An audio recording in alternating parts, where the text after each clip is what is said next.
పేదింటి పాటల పూదోట ఉద్యమాల ముద్దుబిడ్డ ఆధిపత్య వర్గాల పాలిట సింహ స్వప్నం మన భువనగిరి బిడ్డ బెల్లి లలిత 26వ వర్ధంతి సందర్భంగా శనార్థి ప్రత్యేక కథనం.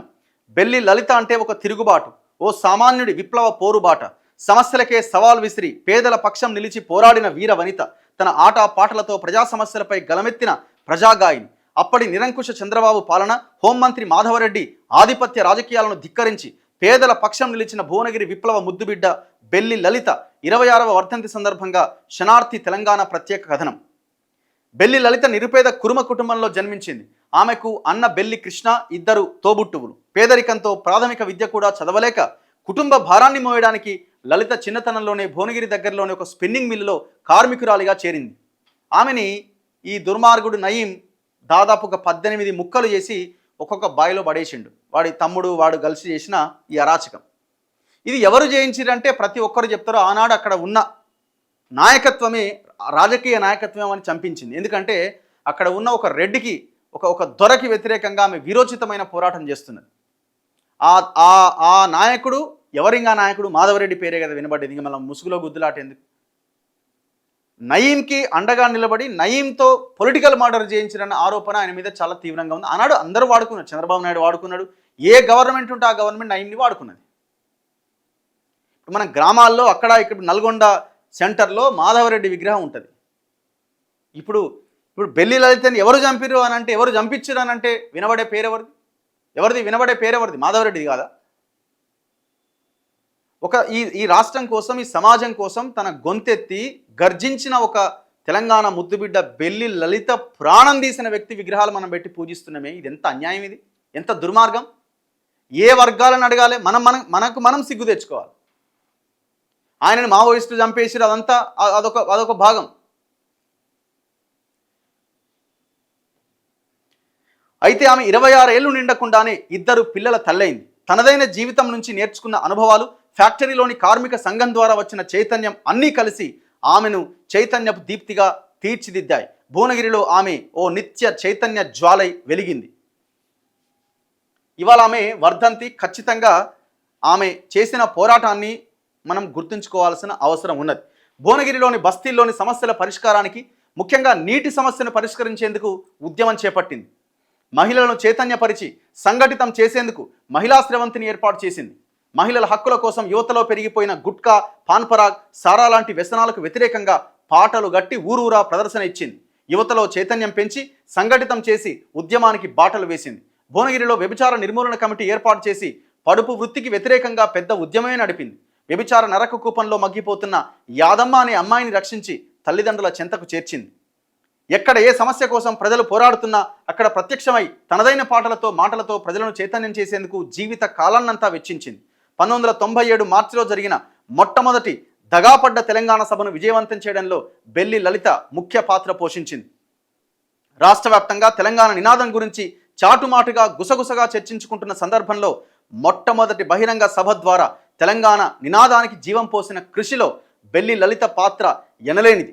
భువనగిరి సభ మొదలు నాటి నుంచి మెదక్, మహబూబ్ నగర్, వరంగల్ జిల్లాల్లో తెలంగాణ పాటకు పర్యాయపదంగా మారింది బెల్లి లలిత. తెలంగాణ జనసభ కార్యక్రమాల్లో పాల్గొంటూనే తెలంగాణ కళామండలి రాష్ట్ర కో కన్వీనర్గా బాధ్యతలు స్వీకరించి తెలంగాణ పాటే జీవితంగా ఎంచుకున్నది. ఒక్క మాటలో చెప్పాలంటే తెలంగాణ ఉద్యమానికి జవజీవాలు పోసింది బెల్లి లలిత. తన చుట్టూ ఉన్న సమాజంలోని సకల చెడులు, దురలవాట్లను ఆమె పాటై నిరసించింది. ప్రాంతీయ అసమానతలు ప్రశ్నిస్తూ పాలకులను నిలదీసింది ఆమె. మొత్తంగా తనలాంటి శ్రామిక ప్రజలు, జాతి జనుల విముక్తి గీతాన్ని ఆమె గొంతెత్తి పాడింది. ఇది పాలకులకు కంటగింపుగా అయింది. రాజ్యం కక్షగట్టి కత్తి నూరింది. విముక్తి పాటను పాడిన గొంతును తెగనరికింది. కాలికి గజ్జగట్టి ఆట ఆడి పాట పాడినందుకు ఆడి పాడిన ఆ అవయవాలను ఖండాలుగా 17 ముక్కలుగా నరికింది ఈ రాక్షస రాజ్యం. 1999 మే 26 సాయంత్రం ఎప్పటిలాగే తాను పనిచేస్తున్న స్పిన్నింగ్ మిల్లు నుంచి ఇంటికి వచ్చింది. మరో గంటలో తిరిగి వస్తుందని బయటకు వెళ్ళింది. మరో గంటలో వెళ్ళొస్తా అని చెప్పి ఇంట్లో చెప్పి బయటికి వెళ్ళింది. అంతే, రోజులు గడుస్తున్నా ఆచూకీ లేదు. నిత్యం తమ కళ్ళ ముందు తిరిగే బెల్లి లలిత ఏమైందో తెలపాలని భువనగిరి ప్రజలు ఆబాలగోపాలం రోడ్లపైకొచ్చి పాలకులను నిలదీశారు. బెల్లి లలిత అన్న బెల్లి కృష్ణ తనకున్న అనుమానాలతో కొందరి ప్రమేయం ఉందని, వారి కుట్రకు బలయ్యే ప్రమాదం ఉందని వెంటనే తన చెల్లెలని రక్షించాలని ప్రభుత్వాన్ని కోరాడు. తెలంగాణ జిల్లాల్లో బెల్లి లలిత ఆచూకీ తెలపాలని ప్రజలు పెద్ద ఎత్తున కదలి ప్రదర్శన చేశారు. ధర్నాలు, రాస్తారోకోలతో ప్రభుత్వ దమన నీతిని ఖండించారు. ఇంతలో 4వ రోజు భువనగిరి తూర్పు భాగాన ఉన్న దర్గా సమీపంలో ఉన్న వ్యవసాయ బావుల్లో ఏవో మానవ శరీరాలు నీటిపై తేలియాడుతున్నాయనే ప్రచారం జరిగింది. అంతే, ఒక్కసారిగా భువనగిరి ఉలిక్కిపడ్డది. అనుమానించినంత ఘోరం జరిగిందని భువనగిరి విలవిల్లాడింది. లలితను కుట్రపూరితంగా ప్రభుత్వమే హత్య చేయించిందని ప్రజలంతా ఆరోపించారు. అయినా ప్రభుత్వం శరీర భాగాలను ప్రజలకు చూపకుండా బెల్లి లలితవి కావు అని బుకాయించింది. అంటే ప్రభుత్వమే చంపింది అనడానికి ఇది పక్కా నిదర్శనం. ఆనాడు ప్రభుత్వం ఎవరిది?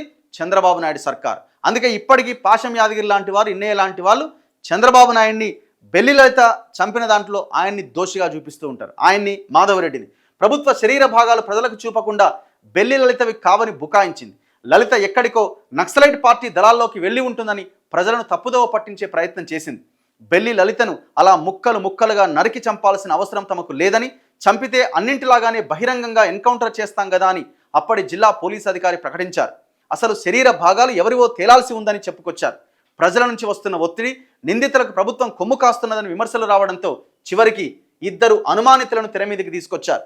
ఆ 2 చేత అనేక అసత్యాలు చెప్పించారు. బెల్లి లలితను వ్యక్తిగత కక్షలతోనే ఆమె విరోధులు చంపేశారని చెప్పడానికి ప్రభుత్వం పడరాని పాట్లు పడ్డది. అయితే బెల్లి లలిత జీవితం, వ్యక్తిత్వం తెలిసిన వారెవ్వరూ ప్రభుత్వ దుర్మార్గ ప్రచారాన్ని నమ్మకపోగా ఒక ఆడ కూతురిని రాక్షసంగా ముక్కలు ముక్కలుగా నరికి చంపి పైగా అపనిందలు వేస్తున్నారని ప్రజలంతా ఈసడించుకున్నారు. బెల్లి లలితను హత్య చేసి తెలంగాణ నినాదాన్ని, వాదాన్ని రూపుమాపొచ్చని పాలకులు కుట్రపూరితంగా హత్య చేశారు. పాలకుల కుట్రలను ప్రజలు అర్థం చేసుకొని ఓడించారు. బెల్లి లలిత గొంతును తెగనరికి తెలంగాణ పాటను ఆపామని కలలుగన్న పాలకుల పగటి కలలు వమ్ము చేస్తూ తెలంగాణ పాటను లక్షలాదిగా ప్రజలు అందుకున్నారు. వలస పాలకులు పారిపోక తప్పని పరిస్థితులు తీసుకొచ్చారు. ఇదంతా బెల్లి లలిత త్యాగాల్లోంచి వచ్చిన వారసత్వమే. బెల్లి లలిత జీవితం, త్యాగం ఒక ఎత్తు అయితే ఆ కుటుంబంపై జరిగిన దాడి, హింస భయంకరమైంది. బెల్లి లలిత చెల్లె భర్త ముక్క కరుణాకర్, అక్క భర్త శ్రీరాములను ఈ రాజ్యమే నరహంతక నయీం ముఠా చేత దుర్మార్గంగా హత్య చేయించింది. మలిదశ తెలంగాణ పోరాటానికి తన ఆటాపాటలతో ఊపిరిలూదిన తెలంగాణ ముద్దుబిడ్డ బెల్లి లలిత ఈ ప్రాంత ప్రజలకు ఎప్పటికీ చిరస్మరణీయురాలే. సో అంతటి బలమైన పోరాటాన్ని ఆమె నిర్మించింది. అన్యాయంగా ఈ రాజ్యం చంపేసింది. ఆనాడున్న ప్రభుత్వం ఎవరిదయ్యా అంటే చంద్రబాబు నాయుడు ప్రభుత్వం. అప్పుడున్న ఎమ్మెల్యే, అప్పుడున్న మంత్రి, కథా వ్యవహారం అంతా మాధవరెడ్డి నయీం బంధం, విడదీయలేని బంధం. ఇప్పుడు మనం అదే మాధవరెడ్డి విగ్రహాలు పెట్టి మనం జేజేలు బతుకుతున్నాం, దండలేస్తున్నాం. ఆలోచించాల్సిన అవసరం ఉన్నది. గుర్తుపెట్టుకోవాల్సింది బెల్లి లలితని.